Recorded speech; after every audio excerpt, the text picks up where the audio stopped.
Bismillah, alhamdulillah, wa salatu salam ala rasulillah. We get this question a lot nowadays about Laylatul Nifs min Shaban, the night of the 15th of Shaban. What is a Muslim supposed to do? Is there some special worship? Should we be sending each other greetings on WhatsApp and Facebook and Twitter?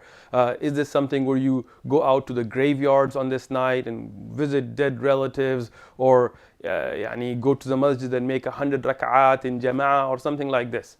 So with this question and everything else, it has to be evaluated in the light of the Quran and the Sahih Ahadith of Rasulullah sallallahu alaihi wasallam. We don't find any reference to the Laylatul Nisf min Sha'ban in the Quran in authentic manner. And some of the ulama took certain ayat that maybe it was referencing that, but if we look at the authentic narrations, those are about Laylatul Qadr. So in the Quran we find no reference. So what do? We go to the Ahadith of Rasulullah sallallahu alaihi wasallam. In the Ahadith of Rasulullah sallallahu alaihi wasallam, there are many ahadith that mention Laylatul Nisf min Sha'ban. Regarding the virtue of this night, and also regarding certain ibadat, certain worships in this night.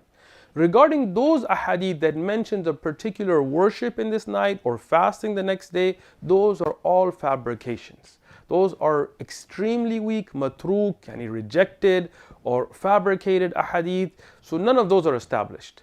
In fact, one of the early classic scholars of Islam, Ibn Rajab al-Hanbali, in his amazing book called Lataif al-Ma'arif, he discusses this in great detail. He talks about those narrations that are there and what was the practice of some of the Salaf.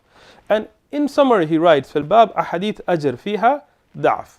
Very beautiful. He says, in all of those ahadith that mentions the particular rewards of this night, there is weakness.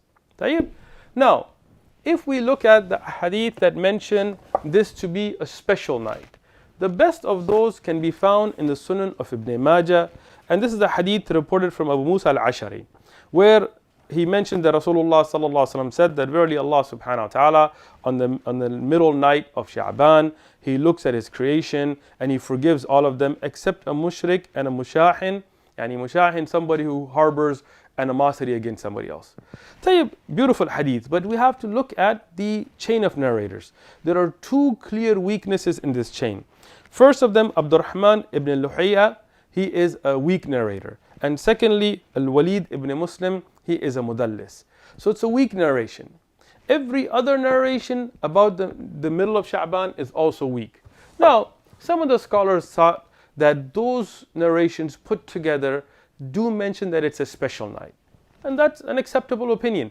But there is no particular worship associated with this night. No 100 rak'at, no visiting graves, no sending greetings, and no sending congratulations about this kind of thing. None of that is established from the ahadith of Rasulullah sallallahu alaihi wasallam.